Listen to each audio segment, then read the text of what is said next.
You're really distracted. Most people, right? You're working and taking care of this and that, so you're distracted. You really don't pay attention to a lot of things. If you really pay attention to children, right? Babies and young children, they have so much wisdom. And when you watch them and listen to them, they are authentic, right? They are authentic. They are being themselves. They're not worrying about, oh, I'm afraid to do that. I'm afraid to laugh and have this good time because people over there are going to think that I'm nuts.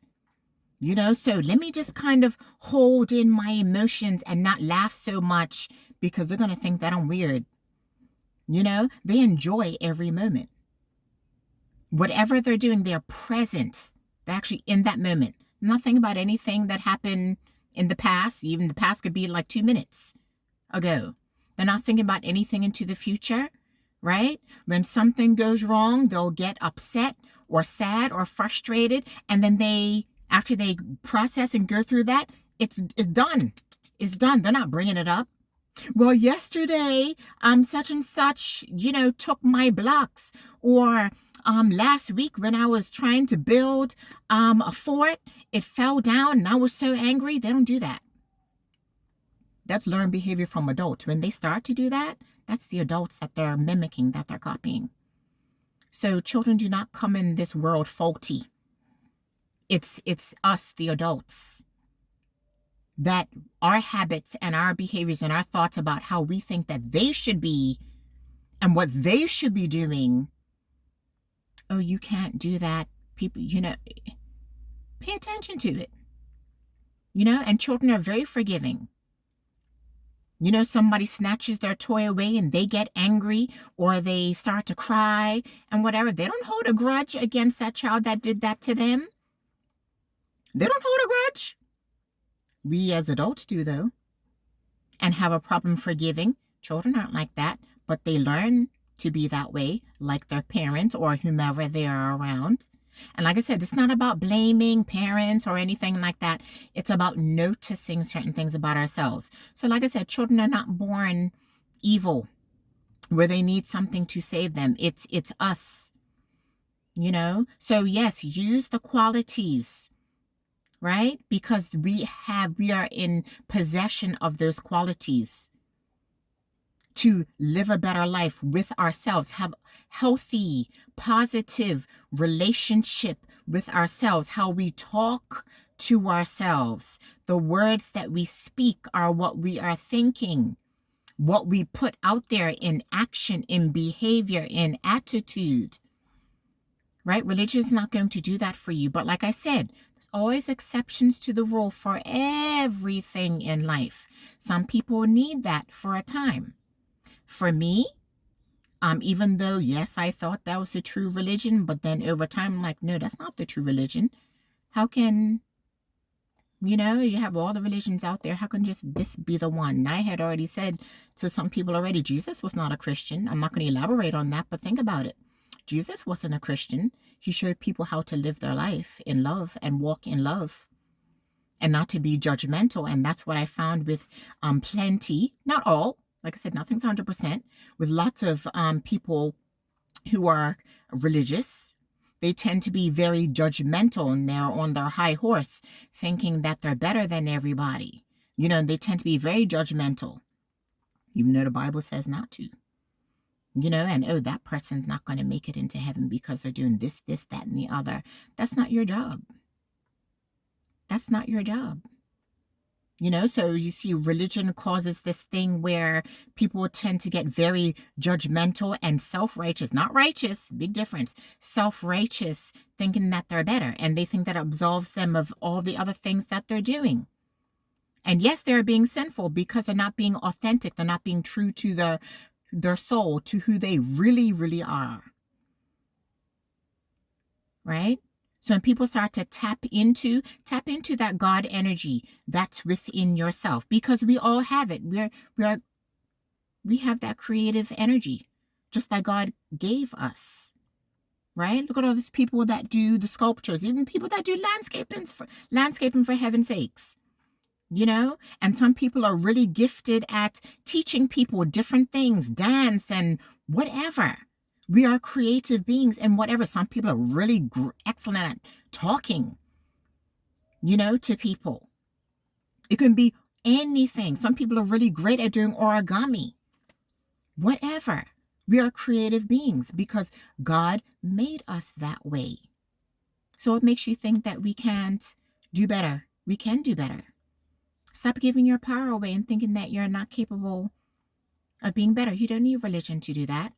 Like I said, some people need it. You know? But religion is not the end all and be all. We need to do the work. So it's like every religion, they have a part of the truth. Right? So they do have some good things in there. But what I found is missing is like the fundamental information to help people to look within and make that change themselves. And you can use it, have that scaffolding, right? By God and Jesus, Yeshua, whomever, as the scaffolding, as the support system for you to push through when you're having those difficult times. Yes, you can do that, you know, if that's what you feel you need, you know, but they have parts of the truth. So you hear some preachers talk, you know, and it's like these stories that they're giving from the Bible, they're stories to get you to see that it's you, it's us that has to do it. Just like they say, God does not help help people who don't help themselves, right? God helps those who helps themselves. That's what it's talking about. You can't just say, well, I'm praying to God or to Jesus and please take away this bad habit that I have. Help me with this. But then you're not willing to put in the effort to look within, to go within yourself. Tap into that energy that you have, your love energy, you know, and be honest with yourself, which is hard. It's hard. Not going to lie, but it's very doable, very possible. Look within. God will help those who help themselves. And stop saying, here, fix me. I'm waiting for you, God. God has to come. God can only fix this when he comes. Right, we're here right now. How many decades, millennia are we going to keep on saying that? We're not these dumb creatures. It's almost like the same thing with politics, with the government. Everybody, all the citizens are looking for the government to fix everything. I'm not saying the government's not supposed to help. Don't get me wrong. But they're giving up all of their power because people don't like change, you see. And the majority of people don't like to do things that are uncomfortable. Government needs to do this, that, and the other, and do this, that, and the other. Yeah, well, I sit here on my butt and I don't do anything at all. You see what I'm saying? But you're there pointing the finger. Oh, that person should be doing that over there. So yes, government can help. But guess what? There's more of us than there is government. Stop expecting government to do anything like you're this hapless fool and you can't do anything for yourself. You can. And when government sees that, hey, these people, they're not taking what we're giving out, what we're dishing out, right? They're not just taking everything we're dishing out lying down. Okay, so I'm going to step up into action now because I just can't do whatever I feel like with these citizens, right? They mean business, so they expect better. They know that they're worthy and that they deserve better. So guess what? We don't have a choice. We're going to have to do better for these citizens. It's the same thing like with God. It's the same thing. God helps those who help themselves. So he sees that you're serious, that you know that you deserve and you desire a better life, and you're willing to put in the effort and you're consistent with it. Then it's like, okay, let me come in and rise you up higher. That's how that works. Not like, okay, God, I'm just waiting on you. That's what people do. Because they don't like change. Change is hard.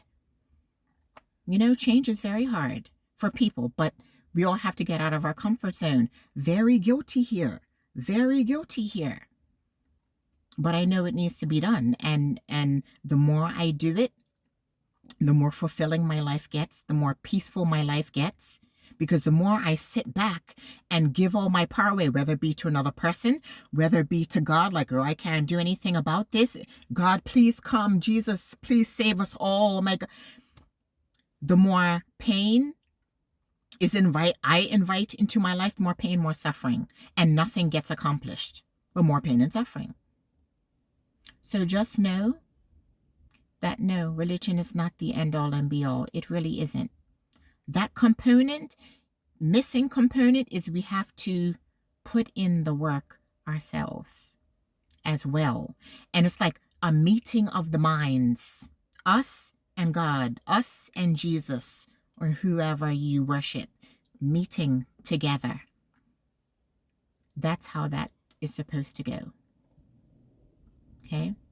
So many blessings to you today, and that's it. Have a blessed afternoon, evening, morning. Bye-bye.